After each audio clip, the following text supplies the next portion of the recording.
Dobrý den, zdravím vás u nového videa. Today we're going to talk about verbs and prefixes, but I'm gonna make it easier for you. I'm only going to talk about one verb with several prefixes. You might know that in the past I recorded a number of videos where I talked about different prefixes. One prefix with several verbs. But this time we're going to take a totally different route. I'm going to talk about the verb dělat, which means to do or make, and about how it changes when we add different prefixes. Jdeme na to.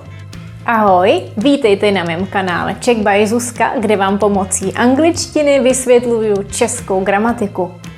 The verb dělat without any prefixes means to do or make. And also, it's imperfective, which means we can use it for expressing the present, the past, and the future. For example, co děláš zítra večer? What are you doing tomorrow evening? Co děláš? Co děláš? Now let's take a look at what happens when we add different prefixes to this verb. We are going to take a look at a total of 10 prefixes. Let's start with the first one. The most neutral prefix in this case would be u. Udělat. Udělat. Here's one thing that you need to keep in mind. All these verbs that I'm going to talk about will be perfective ones. That means when we simply keep dělat, we don't change it, and we put the prefix udělat. Dělat is imperfective, udělat is perfective. That means it can only express the future and the past, not the present. Udělat means to do something completely, to finish the task. For example, už jsme udělali večeři. We've already made dinner. Už jsme udělali večeři. So if you simply want to talk about something that has been finished or will be finished, you need to use udělat. Udělat. The second prefix is do.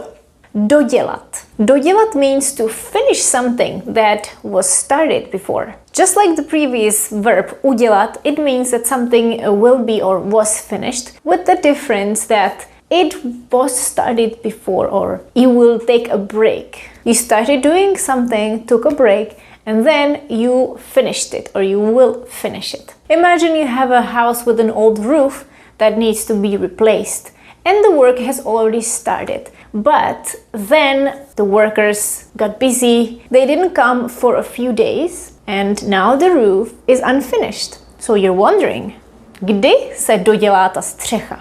When will the roof be finished? Kdy se dodělá ta střecha? You want to emphasize that the roof is not finished, but you want it to be finished. Dodělat. You could also say, kdy se udělá ta střecha. But that sentence doesn't tell us that the work on the roof has started. So there is a difference. Kdy se dodělá ta střecha? Our next prefix is pře. Předělat. Předělat means to redo, remake, to modify. You have something, a product, something with a certain function, and then you completely redo it. Change its function or change its looks. Předělali jsme starou garáž na dílnu. We converted an old garage into a workshop. Předělali jsme starou garáž na dílnu. Předělali jsme. So this is předělat. Completely change something. Another prefix is na. Nadělat. Nadělat means to make a mess or make a lot of something. We mostly use it for making a mess. Nadělat nepořádek is a very common phrase. People also use it a lot if they have a certain amount of hours they need to work in a month. So they can say they're gonna work these hours to have them finished, make hours in advance. So they can leave early on Fridays, for example. So we can say nadělat hodiny, nadělat si hodiny. Nadělal si tady spoustu nepořádku. You made a huge mess here. Nadělal si tady spoustu nepořádku. Remember, nadělat is to make a mess or make a lot of something. So nadělat nepořádek, make a lot of mess. What about pro? Prodělat. Prodělat is an interesting verb. It changes the verb quite a lot. Prodělat means to lose money or To go through an illness or experience. Usually it's not connected with something pleasant. Prodělat. Na té investici jsem hodně prodělal. I lost a lot of money on that investment. Na té investici jsem hodně prodělal. Nebo teta prodělala těžkou chřipku. Aunt went through a severe flu. Teta prodělala těžkou chřipku. Remember that the verb prodělat is often connected with losing money. If you say prodělal jsem, it is naturally related to money. I lost money. Prodělal jsem. You can add prodělal jsem peníze, prodělal jsem 10 000. I lost 10,000. It is understood that you're talking about money. Now let's take a look at the opposite. Vydělat. Vydělat means to earn money, to make a profit. Potřebuju si vydělat na nový notebook. I need to make money for a new laptop. Potřebuju si vydělat na nový notebook. Next prefix is Přidělat. Přidělat means to attach something, to add, or create extra work. Usually create extra problems. Přidělat problémy. You're assembling an office chair and you need to add the wheels, attach them. Už zbývá jen přidělat kolečka. All that's left is to attach the wheels to the chair. Už zbývá jen přidělat kolečka. Kolečka. Little wheels. Nebo tohle mi akorát přidělá problémy. This will just give me more problems. Tohle mi akorát přidělá problémy. And now, rozdělat. Rozdělat means to start something or to open something. Undo. We often use it when opening packages or when you start working on something and you cannot finish it, you start it. Rozdělala jsem si na stole práci, když najednou přiběhly děti. I started doing some work at my desk when suddenly the children came running. Rozdělala jsem si na stole práci, když najednou přiběhly děti. Two more prefixes. Vz and the verb vzdělat means to educate.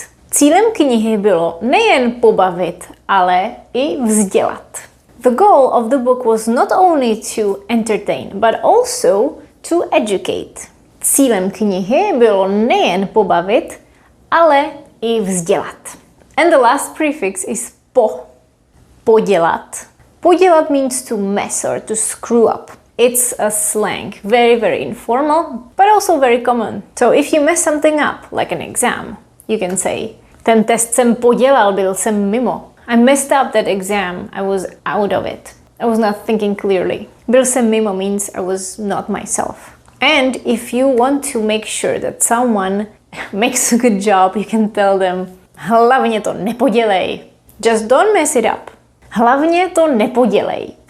These are the prefixes that are used with the verb dělat. Quite a few, right? But I hope it helped you understand the role of the prefixes in Czech. Remember, all these 10 verbs I showed you are perfective. But it doesn't mean that you cannot have them imperfective. We can also express these verbs in imperfective forms, except udělat. But for example, dodělat, dodělávat. That would be to be finishing something. Předělat, předělávat. To be remaking, redoing. Nadělat, nadělávat. Prodělat, prodělávat. Vydělat, vydělávat. Přidělat, přidělávat. Rozdělat, rozdělávat. Vzdělat, vzdělávat. And podělat, podělávat. Now it's time for an exercise. This time you're going to make sentences. Connect the verbs with the rest of the sentence so it makes something meaningful. You also have a translation below, but if you want to make it a bit more challenging, try not looking at the translation. Pause the video while you work on this. Zkontrolujeme to, we will check it. Číslo 1. Rozděláš mi tenhle pytlíček? Číslo 2. Podělali jste, co jste mohli. Číslo 3. Udělali jsme pro ten projekt maximum. Číslo 4. Dodělej tu prezentaci ještě dneska, ať to máme hotové. Of course, this means the presentation has been started. If you don't need to emphasize that you need to finish what you started, you could just say udělej. Číslo 5. Vydělám si na letní dovolenou. Číslo 6.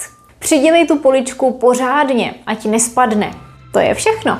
I hope you got all of them right. Let me know if this video was helpful.